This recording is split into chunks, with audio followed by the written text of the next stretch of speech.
حضرت مولا علی شیر خدا کرم اللہ تعالی وجہ الکریم، شیر کی باتیں بھی شیروں جیسی.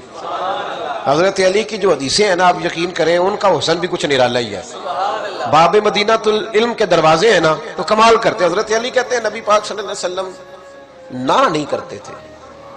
حضور لفظ نہیں کہتے. محبوب علیہ السلام اگر کسی بات کی ہاں کرنی ہوتی تو ہاں کرتے، اور اگر محبوب علیہ السلام پسند نہیں کرتے تھے تو چپ رہتے تھے.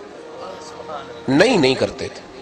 اس دروازے پہ نہیں ہے ہی نہیں، یہاں نہیں ہے ہی نہیں. ان کی مہک نے دل کے غنچے کھلا دیے، وہ جس راہ چل دیے ہیں کوچے بسا دی. نہیں والا کھاتا ہی کوئی نہیں تھا، چپ رہتے تھے. کہتے ایک عربی آیا کچھ مانگا، 2 دفعہ بھی 3 دفعہ بھی، تیسری دفعہ نبی پاک صلی اللہ علیہ وسلم نے فرمایا چل تو مانگ. کیا مانگتا ہے؟ یہ کون کہہ سکتا ہے جس کے پاس خزانے بھرے ہوئے ہیں؟ اور بخاری کے لفظ ہیں، بخاری کے محبوب علیہ السلام فرماتے ہیں میرے رب نے مجھے زمین اور آسمان کی کنجیاں دے دی ہیں. کنجیاں کس کے پاس ہے؟ تو پھر حضور سے مانگے نہ جا کے. اعلیٰ حضرت فرماتے ہیں مانگیں گے مانگے جائیں گے، منہ مانگی پائیں گے. مانگیں گے، بولیے مانگیں گے مانگے جائیں گے، منہ مانگی پائیں گے.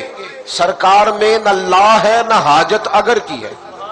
اگر مگر نہیں، جو مانگیں گے انشاءاللہ وہاں سے پائیں گے. روزے دے دوالے نے غلامہ دیاں ٹولیاں، ایک پہ سن دے کروڑاں دیاں بولیاں. حضرت مولا علی شیر خدا کہتے ہیں حضور نے فرمایا چل مانگ. حضرت علی کے لفظ ہے، امام طبرانی کی روایت. یہ مولا علی کا عقیدہ عرض کر رہا ہوں، شیر خدا کا عقیدہ. حضرت علی کہتے ہیں کہ حضور نے فرمایا مانگ. کہتے ہیں مجھے بڑی خوشی ہوئی، مجھے لگا کہ دیکھو بھئی جنتی ہو گیا ہے.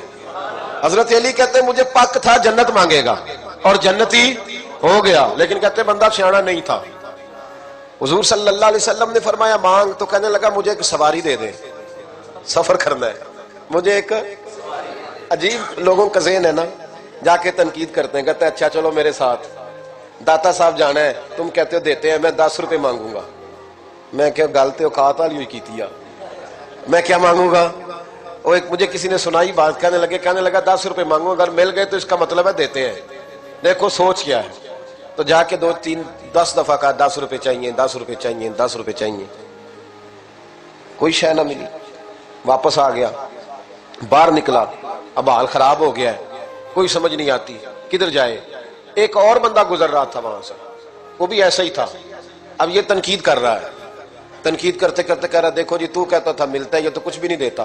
تو وہ تنقید کرنے والا پاس سے گزرا، اور اس نے نہ گزرتے کہا اس نے کیا دینا ہے، معاذ اللہ میں دیتا ہوں، ایسے ہی تجھے لے آیا، یہ کو نہیں ملنا. اس نے 10 روپے دیے. وہ جو پیار والا تھا نا، اس کا بھی اپنا ہی پیار تھا. وہ داتا صاحب کی طرف منہ کر کے کہنے لگا داتا تیری بھی کیا آتا ہے، منکروں کو منکروں سے ہی جواب دلا دیا ہے، جو کسی کو نہیں دے سکتے انہی سے تو نے دلوا دیے. سوچ اپنی اپنی ہے نا صاحب، اپنی اپنی سوچ. اللہ جانتا ہے، ہم تو تنقید کے قائل ہی نہیں. لیکن جو کہتے ہیں نا داتا صاحب نہیں دیتے، تو کبھی چاہ کے داتا صاحب کی سیڑھیاں چڑھ تو صحیح.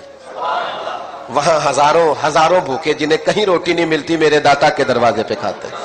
کیا کہہ گئے حضرت اجمیر، اور ان لفظوں میں کیا حسن ہے. خواجہ اجمیری کے جملوں کو پذیرائی ملی، کہنے لگے گنج بخشے فیض عالم. ایک عالم کے لیے فیض عالم، پوری دنیا. گنج بخشے فیض عالم، مظہر نور خدا، نا کسارا پیر کامل آرا رہنما. اللہ اکبر. حضرت مولا علی شیر خدا کرم اللہ تعالیٰ وجہ الکریم کہتے ہیں حضور نے فرمایا مانگ. تو کہتے ہیں میرا خیال تھا کہ جنتی ہو گیا ہے، جنت مانگے گا تو مل جائے گی. کہنے لگا یا رسول اللہ ایک سواری کا جانور دے دے. کہتے ہیں حضور بھی اس کے سوال پہ مسکرائے. وہ کہاں آ کے کیا مانگ رہا ہے، ایک سواری کا جانور.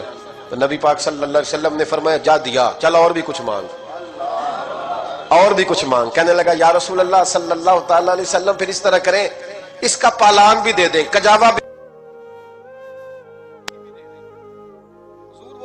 وہ ساری چیزیں بھی دے دیں. تو نبی پاک صلی اللہ علیہ وسلم پھر مسکرائے، فرمایا چل وہ بھی تجھے دی. تیسری دفعہ حضور نے فرمایا، تیسری دفعہ فرمایا چل مانگ لے کچھ.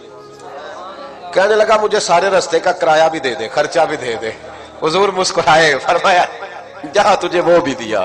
اور تو نے مانگا کیا ہے، ایک سواری، ایک کجاوا، ایک خرچہ. محبوب علیہ السلام فرمانے لگے تجھ سے تو حضرت موسیٰ کے زمانے کی بڑھیا ہی سیانی تھی. یہ طبرانی ہے، طبرانی. اس بات کا ذرا ذائقہ لیجئے گا.